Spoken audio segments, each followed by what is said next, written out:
Bonjour à toutes et bienvenue sur ma chaîne Pim ta santé, j'y parle perte de poids, santé, énergie et bien-être. Alors aujourd'hui on va aborder la grande question, comment perdre du gras? C'est-à-dire comment perdre ce petit bourrelet là, quand vous choisissez d'entrer dans une phase de perte de poids, et ne pas perdre votre masse musculaire. Donc aujourd'hui ça va être une vidéo un peu plus technique, je vais vous plonger un petit peu dans l'univers de la micronutrition, dans l'univers de la physiologie, de la biologie cellulaire, pour vous expliquer comment brûler du gras et sortir du mode stockage. Mais alors qui je suis pour vous parler de tout ça? Moi je suis Ludivine Courcelles, je suis masseur kinésithérapeute, ostéopathe, je suis certifiée en naturopathie et j'ai un diplôme universitaire micronutrition, alimentation, prévention, santé.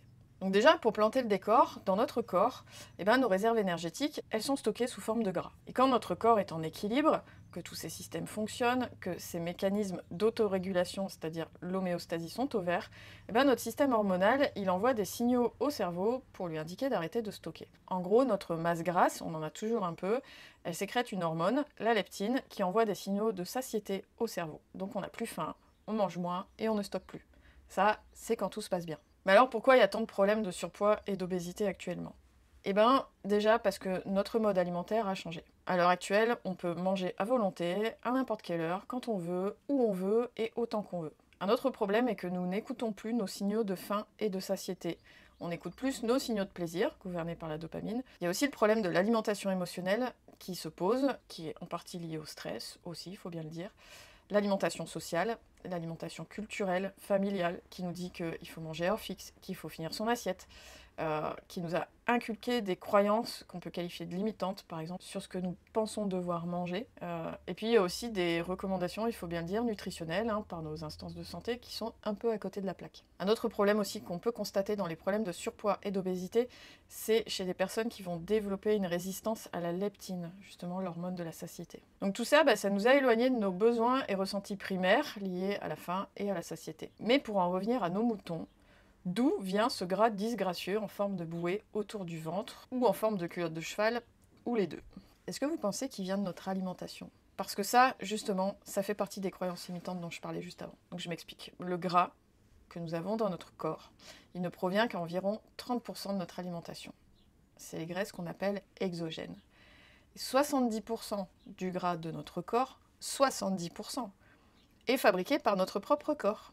Ce sont les graisses endogènes. Et le petit nom de ce processus biochimique par lequel notre corps fabrique sa masse grasse, ça s'appelle la lipogénèse de novo. La molécule de base pour fabriquer ces molécules de gras appelées triglycérides, ça vous rappelle peut-être quelque chose à la prise de sang, la molécule de base, c'est l'acétyl-CoA. Donc l'acétyl-CoA, ça forme les triglycérides qui sont la forme de stockage du gras dans les adipocytes. Et l'acétyl-CoA, le corps, il sait le fabriquer de plein de manières différentes. Il le fabrique à partir des molécules d'alcool, qui, une fois oxydées, donnent de l'acétyl-CoA. Il le fabrique à partir des glucides, qui sont dégradés en glucose. Ce glucose, il est lui-même transformé en pyruvate par une réaction qui s'appelle la glycolyse, puis en citrate lors du cycle de Krebs. Pour ceux qui ont fait de la biologie cellulaire, ça va leur rappeler des souvenirs, le cycle de Krebs. Ce citrate, il est lui-même ensuite transformé en acétyl-CoA. L'acétyl-CoA, il peut aussi être fabriqué à partir des protéines. Donc il y a des acides aminés qu'on appelle glucoformateurs, c'est-à-dire ils peuvent se transformer en glucose, qui peut lui-même, on vient de le voir, être transformé en acétyl-CoA. Donc vous voyez, en fait, le corps, il est plein de ressources quand il s'agit de fabriquer du gras, parce qu'on est programmé pour ça, pour pouvoir stocker. Avant qu'il y ait toute cette abondance alimentaire, on devait pouvoir stocker pour notre survie. Sauf que maintenant, il n'y a plus de disette, c'est plutôt l'abondance alimentaire. Et notre système agroalimentaire, en fait, il a évolué très vite, et bien plus vite en tout cas que les capacités d'adaptation de l'homme, avec un grand H, à son environnement. Et le problème, c'est que quand cette lipogénèse de novo elle est activée, c'est-à-dire quand on fabrique du gras, la lipolyse, elle est désactivée. C'est-à-dire qu'on ne brûle plus de gras. On ne peut pas le fabriquer et le brûler en même temps. Et donc, je disais, la lipolyse, c'est le fait de brûler du gras, c'est le fait de brûler les triglycérides pour produire de l'énergie. Et donc, dans tout ça, quand la lipogénèse de novo est activée, on est en mode stockage et on ne peut pas activer le mode déstockage. Et qu'est-ce qui active cette lipogénèse de novo? C'est l'insuline. Donc l'insuline, vous le savez peut-être, elle est produite quand la glycémie augmente.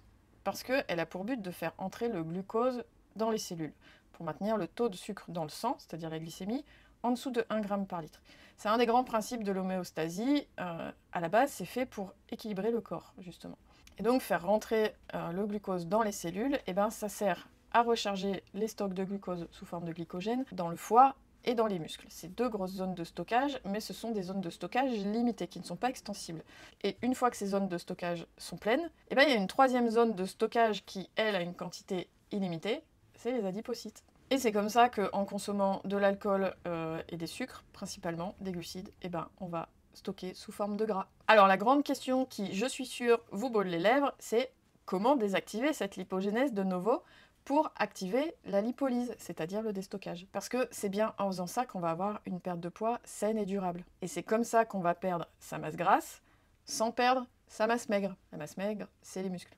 Et attention, là je vais vous faire une spoiler alerte, si vous faites un régime hypocalorique sans tenir compte de ces notions de lipolyse et lipogénèse, vous allez peut-être être mince sur le coup, mais vous serez toujours grasse. C'est-à-dire que vous serez ce qu'on appelle les skinny fat. Vous aurez faim, vous serez frustré, et quand vous en aurez marre de ces régimes à la noix, eh ben, vous reprendrez tout ce que vous avez perdu sous forme de masse grasse, parce que avoir faim, ça active le mode stockage, c'est-à-dire la lipogénèse des novo. Donc je disais, comment activer ce mode déstockage? Eh bien, il faut travailler sur les niveaux d'insuline et faire en sorte qu'elle ne soit pas constamment à des taux élevés. Donc des modèles alimentaires comme le high fat low carb, la diète cétogène, le jeûne intermittent, la chronobiologie alimentaire, ça c'est des bons outils à mettre en place s'ils sont bien maîtrisés. J'insiste sur la maîtrise parce que nous sommes toutes différentes et ces conseils doivent bien sûr être adaptés à votre propre histoire. C'est pour ça que vous devez toujours vous faire conseiller par un professionnel formé. Moi en tout cas c'est le modèle que j'utilise pour les femmes que j'accompagne dans la perte de poids. Je n'utilise pas de modèle alimentaire restrictif, il n'y a pas de frustration, on ne compte pas, on ne pèse pas. Mais par contre on active la lipolyse. Si vous souhaitez en savoir plus sur ce que je fais, je vous mets le lien dans la description de la vidéo. Et quand même un petit mot sur les lipides que nous mangeons. Évidemment que s'ils ne constituent pas la majorité de notre masse grasse, on ne doit pas pour autant faire n'importe quoi. Il faut privilégier les bonnes sources de gras, comme les oméga 3 qui sont anti-inflammatoires, et qui sont indispensables au bon fonctionnement cellulaire. On les retrouve dans les poissons gras, on les retrouve dans certaines huiles végétales, mais aussi dans les noix. Les bons gras, ça va aussi être les acides gras à chaîne moyenne, qui constituent une source d'énergie en plus relativement rapide quand on a une bonne flexibilité métabolique, c'est-à-dire quand notre corps sait faire la lipolyse. Ces bons gras, on les trouve par exemple dans l'huile de coco, qu'on peut utiliser en cuisson parce qu'elle supporte des fortes températures. D'ailleurs, c'est comme le ghee. Et le ghee, qui est un beurre clarifié, lui, il contient des acides gras à courte chaîne qui sont excellents pour la santé intestinale notamment. Et ils aident aussi à réguler la glycémie et ils soutiennent l'immunité. Par contre, ce qu'on va éviter, c'est tous les acides gras saturés qu'on retrouve notamment dans la charcuterie et dans tous les aliments ultra transformés. C'est très important de cuisiner soi-même des produits bruts. Et par pitié, on arrête avec la margarine, c'est que des mauvais gras là-dedans. Donc juste pour être sûr que vous ayez bien compris, manger des bons gras ne vous fera pas grossir si vous êtes en mode lipolyse. Ils sont au contraire bons pour la santé, ils sont indispensables à nos cellules, à la fabrication de nos hormones. C'est même d'ailleurs à partir du cholestérol qu'on fabrique notre vitamine D. Et ils sont source d'énergie et ils améliorent aussi les fonctions cognitives. Donc en conclusion, j'avais presque envie de vous dire le gras c'est la vie, je vais juste modifier un peu en disant les bons gras c'est la vie. En tout cas, voilà ce que je voulais vous dire sur la perte de poids durable. Si vous avez des questions ou des retours d'expérience, n'hésitez pas à les poser en commentaire, à les partager en commentaire. N'oubliez pas de liker cette vidéo si elle vous a plu, si elle vous a été utile. Partagez-la à quelqu'un à qui vous pensez que ça pourrait être utile.